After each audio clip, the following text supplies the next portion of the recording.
ପିଣ୍ଟାଇ ପିଣ୍ଟୁ ବେ ଏତେ ବଳ ଯାଏ ଶୋଇଛୁ କ'ଣ? ଆଜି ପୁରା ସାବିତ୍ରୀ ଅମାବାସ୍ୟା। ବେ ତୋ ସ୍ତ୍ରୀ ବ୍ରତ କରିବ ନେଇକି?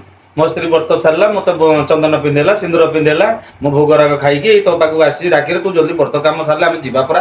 ବେ ଉଠୁନୁ ପିଣ୍ଟୁ ଭାଇ। କାନ ପାଇଁ କାଚର କାଚର ହଉଛୁ କହିଲୁ? ଏ ପିଣ୍ଟୁ ଭାଇ ବେ ଉଠୁ। ଏଟା ସାରା ଅଳସୁଆଟା କେତେ ପର୍ଯ୍ୟନ୍ତ ଶୋଇଛି? ବେ ଉଠୁନୁ ବେ ଉଠ। କାଣ ବେ ବାଇ ବାଇ ହଉଛୁ? হ্যাঁ কারণ পিন্টু ভাই পিন্টু ভাই পিন্টু ভাই ମୋ ନିଦଟା ଖରାପ କରୁଛୁ କହିଲୁ? କି ବର୍ତ୍ତା କଥା କହୁଛୁ? হ্যাঁ ଏ ଗାଈଟା ବର୍ତ୍ତ, ଏ ଗଛ ମୂଳେ ଯୋଉ ପୂଜା କରୁଛି ମାଇକିନା ମାନେ, ସେ ଗାଈଟା ବର୍ତ୍ତ ଫଳ ଖାଉଛି, ମୂଳ ଖାଉଛି, ହଁ ମୂଳା ଖାଉଛି, ଫଳ ମୂଳ ଖାଉଛି, ନୂଆ ଛାଇ ପିନ୍ଧୁଛି, ସିନ୍ଦୁର ପିନ୍ଧୁଛି, ଟିକିଲି ନାଉଛି।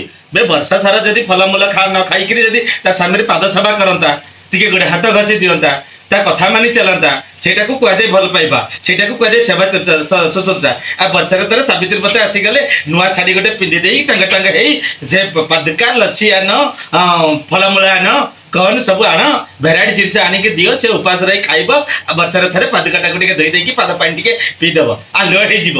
ହେଁ ବେ ମନ୍ଦିର ଯାଇକି ସ୍ୱାମୀ ପାଇଁ ପୂଜା ମାନସିକ କରିକି ପୂଜା ସ୍ୱାମୀର ମଙ୍ଗଳ କାମନା କରିବା କଥା, ବର୍ଷ ସାରା ପୂଜା କରିବା କଥା।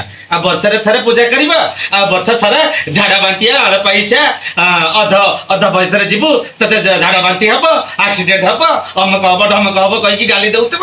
ଆଉ ବର୍ଷାରେ ଥରେ ସ୍ୱାମୀର ଆଇସ ପାଇଁ ଆଲୁଅ କରୁଥିବ। ହେଁ ବର୍ତ୍ତା କରୁଛି ସାବିତ୍ରୀ ବର୍ତ୍ତା। ଭାଇ ଶୁଣ, ଆଜିକାଲି ନାରୀ ମାନଙ୍କର ଧର୍ମ ହେଲା ସ୍ୱାମୀକୁ ସବୁବେଳେ ପୂଜା କରିବା, ସ୍ୱାମୀର କଥା ମାନି ଚାଲିବା, ସ୍ୱାମୀ ସୁଖରେ ସୁଖୀ, ସ୍ୱାମୀ ଦୁଃଖରେ ଦେଖି ହେବା। ହେଲେ ସ୍ୱାମୀ ମାନେ ସ୍ତ୍ରୀ ମାନେ କରୁଛି କ'ଣ? ସ୍ୱାମୀ ସାରା ଦିନ ସାରା ଖାଟି ଖାଟି ଆସୁଛି, କେତେ କଷ୍ଟ କରି ଆସୁଛି, ଆସିଲା ବେଳେ ଯଦି କିଛି ଜିନିଷ ଗୋଟେ ସାମାନ ଗୋଟେ କହିଥିବ, ଯଦି ନା ଆଣୁଛି ମୁହଁଟା କେଡ଼େ ବଡ଼ କରିକି ରହିଛି, ସାଲା ବର୍ତ୍ତା କରୁଛି। ହରାମଜାଦା, ଆଜି ମୁଁ ତା ସାଙ୍ଗେ କାହିଁ ଯିବିନି? ସାଲା କହିଲା ପିଣ୍ଟୁ ଭାଇ କହିକି ଡାକିକି ଆସିଲା, ଉଠେଇଲା, ସାଲା ମତେ ନିଦଟାକୁ ଭାଙ୍ଗିଦେଲା। ସାଲା କେତେ ସୁନ୍ଦର ନିଦଟାକେ, ସାଲା କହିଛି ବର୍ତ୍ତା କରୁଛି। ହଁ ବର୍ତ୍ତା କରୁଛି, ଘାଟା ବର୍ତ୍ତା। ସାଲା କହିଲା ଘାଟା ବର୍ତ୍ତା କରୁଛି। ବେ ମନ୍ଦିରରେ ପୂଜା ହୋଇଛି, ସାଲା ସାବିତ୍ରୀ ମନ୍ଦିରରେ ପୂଜା କରିଥିଲା, ସାବିତ୍ରୀ ନୂଆ ଶାଢ଼ୀ ପିନ୍ଧିଥିଲା, ସାବିତ୍ରୀ ଫଳମୂଳ ଖାଇଥିଲା, ସାବିତ୍ରୀ ସିନ୍ଦୁର ପିନ୍ଧିଥିଲା। ଆଉ ସେଠି ଜଙ୍ଗଲ ମଧ୍ୟରେ ତା ସ୍ୱାମୀକି ତ ଯମରାଜ ନେଇଗଲା, ଗଛରୁ ପଡ଼ିଗଲା, ତା ଜୀବନଟା ଆତ୍ମା ତ ଚାଲିଗଲା।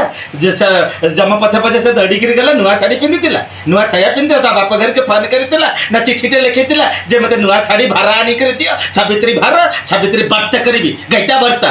ସାଲା କହିଲା ସାବିତ୍ରୀ କରିଥିଲା ଘାଇଟା ବର୍ତ୍ତା, ବର୍ତ୍ତା କରୁଛନ୍ତି।